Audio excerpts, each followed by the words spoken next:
Gloire au Seigneur. J'aimerais que quelqu'un dise à Dieu, Seigneur, nous t'aimons. Dis seulement à Dieu, Seigneur, nous t'aimons. Nous t'aimons plus que tout. Avant d'aimer le ministère, avant d'exercer quoi que ce soit pour ta gloire, c'est toi d'abord que nous aimons. Avant d'attendre recevoir quelque chose de ta part, un témoignage, un miracle, une visitation, j'aimerais que tu dises à Dieu, Seigneur, d'abord, toi avant tout. Car si tu l'aimes, peu importe le temps, cela peut prendre, tu serais toujours à ses pieds. Si tu l'aimes, tu feras bien pour lui. Si tu l'aimes, peu importe les épreuves, rien ne te détachera de lui. Voilà pourquoi si tu comprends la valeur d'aimer d'abord Christ. Un jour, il y a un homme qu'on appelait Pierre, il était en face de lui. Le Seigneur ne lui a pas demandé, est-ce que aimes-tu la mission que je t'ai donnée? Il a dit, est-ce que m'aimes-tu? Si tu m'aimes, tu feras bien ce que je te confie comme mission. Si tu l'aimes, on ne te poussera pas ce soir à prier, à l'adorer. Les chantres sont en train de bien chanter avec la grâce de Dieu qui est sur leur vie. Mais ne dépendons pas d'abord de la manière dont ils doivent prester. Dépend d'abord de l'amour que tu as envers ton Seigneur. Ils peuvent nous conduire dans un moment de louange et d'adoration. C'est bien tous ces moments. Mais quand même les instruments peuvent s'arrêter. Si tu es un amoureux de Dieu, tu auras quand même les mots. Seigneur, nous voulons te dire merci. Nous voulons, Seigneur, entamer cette deuxième étape. Nous les soumettons encore sous ta seigneurie et ton autorité. Bénis-nous encore, Seigneur, comme tu as commencé déjà à le faire depuis le début de ce programme. Toi qui es Emmanuel parmi nous, nous croyons que tu es là. Par le précieux Saint-Esprit, Père, nous voulons que tu fasses de ces moments un moment redoutable et glorieux. Bénis ta parole, Seigneur, par ce court moment que nous voulons prendre la parole. Je sois un simple instrument, un canal par lequel tu passes pour bénir, pour parler un cœur, à une vie, à un esprit. Précieux Saint-Esprit, je te promets la gloire de tout ce que tu feras encore en ces lieux pour la gloire de notre Seigneur. D'après tout, nous sommes tous des assoiffés de toi. Au nom de Jésus, nous t'avons ainsi prié. Merci Seigneur Jésus. Est-ce que tu peux acclamer royalement le Seigneur? Je disais, on peut mieux acclamer. Merci déjà de se mettre debout, de donner à Dieu le meilleur de nos acclamations. Ah, merci, tu le fais bien, maman. Que le Seigneur te bénisse. Tu as compris, c'est lui à qui nous sommes en train d'acclamer. Nous n'acclamons pas un homme, ni celui qui se tient en face de toi, ni la chorale, mais nous acclamons Yeshua. Ah, est-ce qu'il y a des adorateurs en ces lieux qui peuvent acclamer leur Seigneur? C'est comme si Milolo Mosi a Rodeka. C'est comme si Milolo Mosi a Rodé Fissa. Si c'était gratuit, tu aurais pu le faire mieux.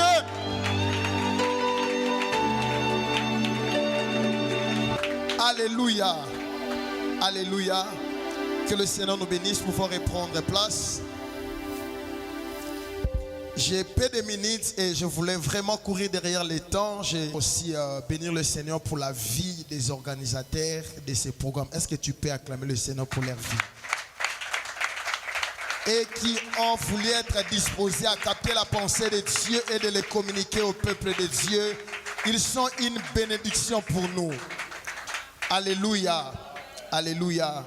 Que le Seigneur se souvienne d'eux, qu'il continue à déverser sur eux encore les inspirations, afin de nous bénir, nous qui sommes le peuple du Seigneur. Amen. Voilà, je veux prendre une portion des Écritures dans le livre des 2 Corinthiens, chapitre 12, le verset 2 jusqu'au verset 4. Et puis, Psaume, chapitre 89, le verset 7. Amen. Psaume chapitre 89, courons un peu derrière l'air. Psaume chapitre 89, le verset 7.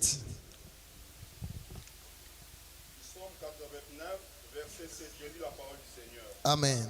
Car qui est au-dessus des lieux qui soit égal à l'Éternel?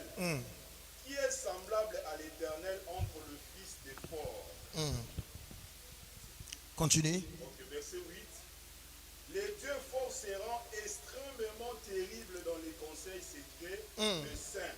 Il est plus redouté que tous ceux qui sont alentour de lui. Dis avec moi, Dieu est redoutable auprès de ceux qui l'entourent. Dieu est redoutable auprès de ceux qui l'entourent. Dieu est redoutable auprès de ceux qui l'entourent. Dieu est redoutable auprès de ceux qui l'entourent. Amen. Nous pouvons reprendre place.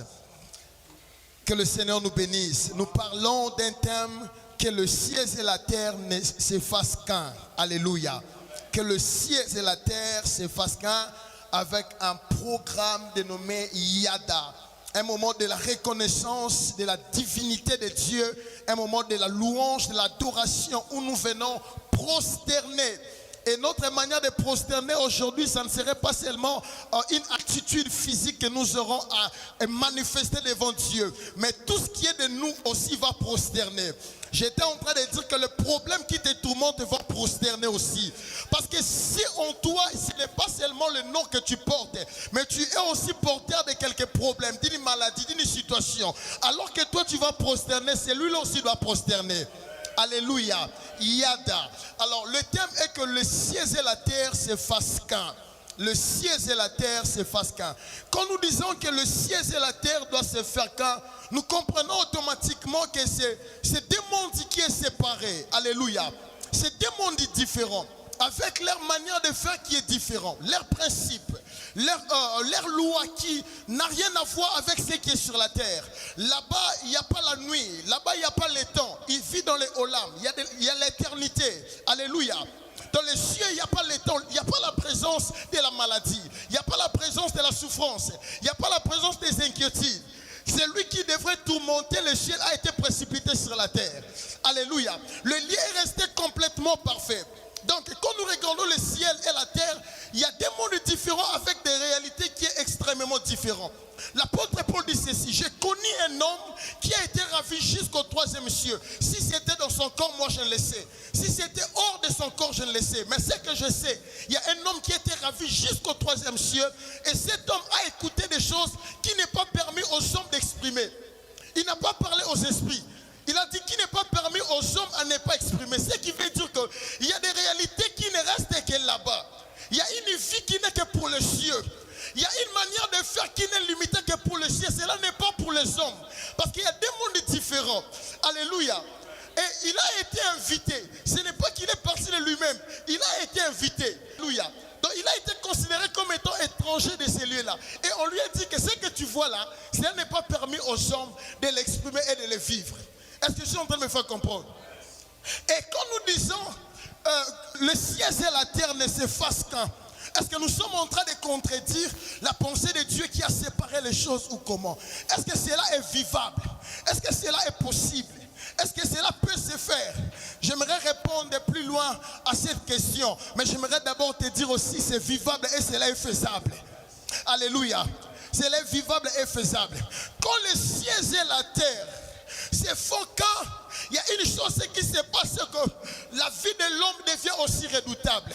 Quand le ciel et la terre ne se font qu'un, la vie de l'homme sur la terre, il est mal compris. Il est mal compris. On te considère comme étant un extraterrestre. Parce que la vie d'en haut ne peut être vécue sur la terre. Mais la Bible nous révèle quand même, quand le ciel et la terre se font qu'un, la vie du royaume devient vivable sur la terre. Je vais me faire comprendre. La Bible dit ceci: il y a un homme, il y a des hommes qui s'étaient réunis à un endroit qu'on appelle la chambre haute où ils attendaient la promesse. Alors qu'ils priaient, ils étaient ensemble. Ils s'étaient rassemblés comme notre rassemblement de Yada. Alléluia. Alors qu'ils étaient en train de prier, l'Esprit de Dieu est descendu le jour de la Pentecôte. Ces gens commençaient à parler en langue. Les gens qui étaient à l'extérieur essayaient un peu de voir, mais qu'est-ce qui se passe? Ces gens, ils sont ivres, ces gens sont malades, il y a un problème de tête sûrement. Non, ils n'ont pas le problème de la tête. Ils ne sont pas malades. Le problème, c'est que quand le ciel et la terre ne se font qu'un, la vie du ciel devient vivable sur la terre. Tu deviens incompris. Aïe. Est-ce que je peux bien parler? On devient incompris et on nous voit comme étant des extraterrestres, alors que nous ne le sommes pas. Est-ce que je peux avancer? Quand nous disons que le Saint-Esprit fait des dons aux hommes, en réalité, ce n'est pas seulement des dons aux hommes. Ce n'est que la vie du royaume, il est vivable sur la terre. Voilà pourquoi vous pouvez voir quelqu'un en train de parler un langue qui est incompris des hommes, mais les anges les comprennent. Mais les seigneurs les comprennent. Parce que quand les cieux de la terre ne se font qu'un, les cieux peuvent être vécus sur la terre, mais par un homme. Je ne sais pas si je suis en train de me faire comprendre. Quand le Saint-Esprit a donné aux hommes les dons de la prophétie, de la révélation, quand quelqu'un prend, il te dit, frère, je connais ton père, je connais le nom de ta mère, comment tu les connais? Là-bas, on n'a pas besoin d'informer à une personne son nom, on connaît automatiquement. Voilà pourquoi quand le Saint-Esprit te donne les dons de la parole de connaissance, c'est qu'il prend la vie naturelle. Il prend la vie naturelle du royaume, il les rend vivables sur la terre. Jésus a connu des personnes comme étant la femme. Il dit que tu as 5 maris. Comment tu le sais? Je le sais. Donc c'est que en moi Jésus, je ne suis pas Jésus de la chair, mais je suis aussi celui qui fait qu'un avec le royaume. Voilà pourquoi quand on lui demandait, montre-nous le Père, il disait, mais depuis longtemps je suis avec, il est avec moi.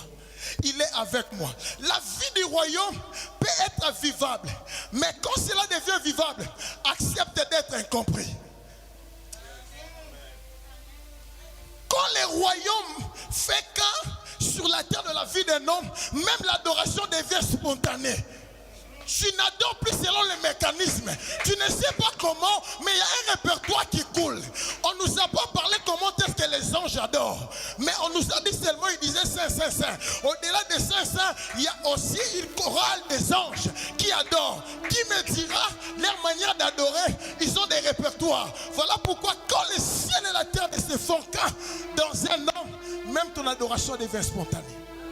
La connaissance, la sagesse devient naturelle. Tu le fais comment? Je ne sais. Tu ne peux pas expliquer parce que c'est la vie des cieux. Je suis en train de me faire comprendre. Je suis en train de me faire comprendre. Paul dit, j'ai connu un homme qui était ravi. Il a vu des choses qui n'est pas permis aux hommes de vivre. Il n'est pas permis aux hommes de l'exprimer. Parce que c'est deux mondes différents. Mais, David il répond à ces problèmes. Comment est-ce que le ciel et la terre doivent se faire quand? Il dit ceci, Dieu est redoutable dans les rassemblements des saints. C'est dans les rassemblements des saints que la vie du royaume devient vivable. Ici, nous sommes en train d'adorer, mais ce qui se passe à l'extérieur, s'ils essaient un peu de prêter attention, ils diront, mais ces hommes-là, ils sont-ils malades? Ils sont des fous. Oui, nous le sommes en quelque sorte. Parce que nous vivons une vie, un monde qui n'est pas celui de ce monde. Voilà pourquoi il dit, vous êtes dans ce monde, mais vous n'êtes plus. Parce que quand ce monde-là se font qu'un, frère, ta vie devient compliquée. Voilà pourquoi n'essaie pas toujours à chercher à descendre, à se faire comprendre là où on ne te comprend pas. Les apôtres, on ne les avait pas compris. On les a traités de malades, de fous. On les a traités des ivrognes alors qu'ils ne l'étaient pas. Ce n'est que la vie du royaume s'est alignée avec le leur. Et ils ont commencé à le vivre. Est-ce que je peux avancer? Quand la vie du royaume, des cieux et la terre se font quand les goûts changent. Dis avec moi, les goûts changent. Tes goûts doivent changer. Tu aimais beaucoup les péchés, mais tu commences à beaucoup aimer la crainte de Dieu. Tu aimais beaucoup le mal, mais tu commences à beaucoup vivre une vie d'amour. Même tes goûts commencent à changer. Tu étais toujours chaque week-end les boîtes de nuit. Mais on commence à te chercher, on te trouve en retraite. Parce que dès lors, les cieux de la terre se font quand même les goûts doivent changer. Tes goûts doivent changer. Voilà pourquoi je mettrai ta relation avec Dieu en question si tes goûts n'ont jamais changé jusqu'à présent.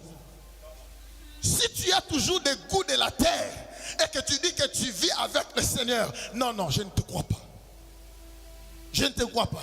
Parce que nous tous, nous avons goûté à cela et nous avons compris que les goûts changent. Tu aimais beaucoup faire certaines choses, mais à un certain moment, on ne te comprend plus.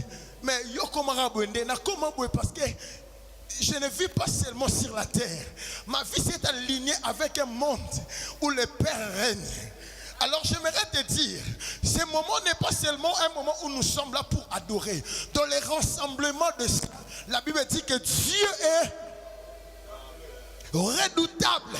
Ce qui veut dire que le Seigneur rend sa vie, la manière dont sa vie est redoutable, il le communique aux personnes qui s'ensemblent autour de lui. Voilà pourquoi ces jours-là, même les apôtres qui tremblaient devant les femmes quand il est sorti, parce qu'il sortait auprès d'un Dieu redoutable, de sa seule présence, il se tient devant le chef religieux, il lui pose la question, mais as-tu étudié? Il dit non, c'est Christ. La promesse est dite en Joël, nous sommes en train de le vivre. Tu avais dit que dans Joël, telle chose s'accomplira. La vie du ciel sera sur la terre. C'est ça que nous sommes en train de vivre. Et le goût des apôtres, lui qui aimait des fois la pêche, il commence à l'évangéliser. Parce que le goût doit changer. Est-ce que je peux avancer pour aller clôturer? Quand les cieux et la terre se font quand les cieux et la terre se font quand la vie du ciel s'impose sur la terre et sur la vie des hommes. Est-ce que je peux parler? La Bible nous parle que Dieu est descendu pour rencontrer Moïse au point d'un buisson ardent. Alors que Moïse prêtait attention pour voir qu'est-ce qui s'est passé. Moïse il se présente. Dieu lui dit, enlève les chaussures de tes pieds car le lieu sur lequel tu te tiens, c'est un lieu saint. Moïse il n'a pas demandé pardon. Moïse il n'a pas pu faire la repentance. Mais à cause du Dieu de toute éternité qui était descendu de lieu considéré déjà un lieu saint. Non pour la terre mais pour celui qui était descendu. Voilà pourquoi la vie du royaume, quand le ciel s'impose, quand les ciels se font qu'un sur la terre, c'est que la vie du ciel s'impose. Moïse n'a pas demandé pardon pour les lieux, pour sa vie. Mais le lieu où il s'est retrouvé, c'est considéré comme étant un lieu déjà qui est saint. Est-ce que je peux parler?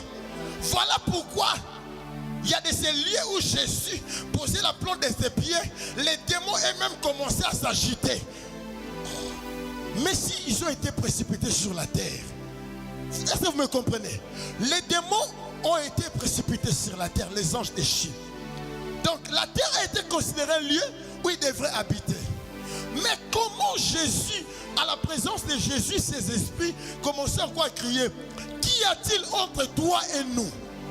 Donc Jésus, qui avait amené la vie du ciel sur la terre, a fait en sorte que les esprits ont reconnu les lieux où ils ont été chassés, venir encore sur la terre. Voilà pourquoi il criait, qu'y a-t-il entre toi et nous?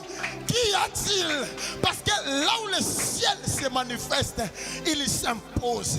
Voilà pourquoi j'aimerais t'annoncer, la maladie que tu as n'a pas sa bonne place. Le problème que tu as n'a pas sa bonne place. N'est pas dans sa bonne place. Ce n'est pas l'endroit où ils doivent se retrouver. Parce que c'est dans le rassemblement de ça, Dieu devient redoutable. Et la vie de Dieu s'impose. Dis avec moi, la vie de Dieu s'impose. La vie de Dieu s'impose.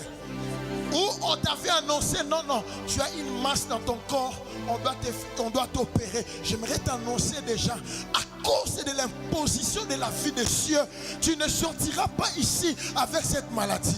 Quelqu'un, on l'avait annoncé, on t'a dit que non, tu as une kyste, on doit t'opérer, mais tu ne sors pas de scellé avec ce problème. Parce que quand notre Dieu descend, c'est la vie du royaume doit se vivre sur la terre. La vie du royaume doit se vivre, mais c'est le rassemblement de ça. Je t'ai pris à oublier ce que tu es. Je t'ai pris à oublier ce que tu es. Vous savez, pour clôturer, j'aimerais dire quelque chose de très important. Dans les rassemblements de saints, nous ne venons pas pour démontrer ce que nous sommes. Mais nous venons plus pour recevoir. Nous venons plus pour recevoir. Est-ce que je parle à quelqu'un? On n'est là pas pour se montrer qui on est. Je parle bien, je chante bien, je prie bien. Non, on est là pour recevoir. Parce que Dieu qui est le seul et l'unique qui est redoutable, c'est Dieu en ces lieux. Lui seul qui est redoutable. Nous autres là, nous sommes des bénéficiaires. Et je donne encore un secret. Je peux parler. Si tu veux t'accaparer d'une grâce, si tu veux qu'une grâce vienne sur toi, viens dans les rassemblements des saints. Si tu veux qu'une grâce vienne sur ta vie, viens dans les rassemblements des saints. Parce que c'est dans les rassemblements des saints, il y a de multiples grâces qui se réunissent. Il y a de ces choses que tu cherches à voir de toi-même, tu ne l'auras rassemblement de saints. Parce que les grâces y sont réunies et la gloire de Dieu est redoutable. Tu ne prophétises pas, tu peux sortir de cela avec la grâce prophétique. Tu ne vois pas, tu peux sortir en scellé en train de fou. Tu ne parlais pas en langue, tu peux quitter de ces lieux, tu parles en langue même dans l'arrêt de bus. Tu ne sais comment l'expliquer. Parce que dans les rassemblements de saints, Dieu est redoutable. Je vois les grâces vont tomber sur les gens ce soir. Voilà pourquoi j'ai dit qu'on est là pour être aussi des bénéficiaires. On est là pour être des bénéficiaires. Des moments d'intimité, c'est des moments où nous emmagasinons. Mais dans les rassemblements de saints, ça se libère.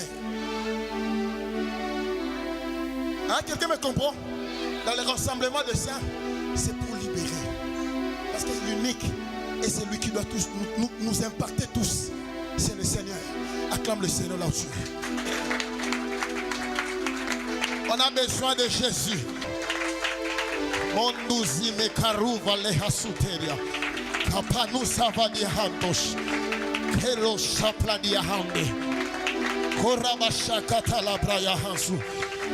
Commence à parler, commence à prier. Si tu pries en langue, commence à parler, commence à prier. Dis tout ce qui te monte en esprit. Tozinda koparia hatosh. La kasonde e kaparia haya. Mande de baya soda heya. Il devient redoutable dans les rassemblements de saints. Ah, le ciel et la terre doivent se faire quand sur la vie d'une personne. Là-bas, les gens ne tombent pas malades. Ce soir, tu dois rencontrer le Dieu aussi de la guérison. Ah, là-bas, les gens célèbrent sans cesse. L'esprit de l'adoration doit tomber sur toi. Là-bas, les gens ont la connaissance. Tu ne comprendras pas une sagesse qui te sera donnée. Tu ne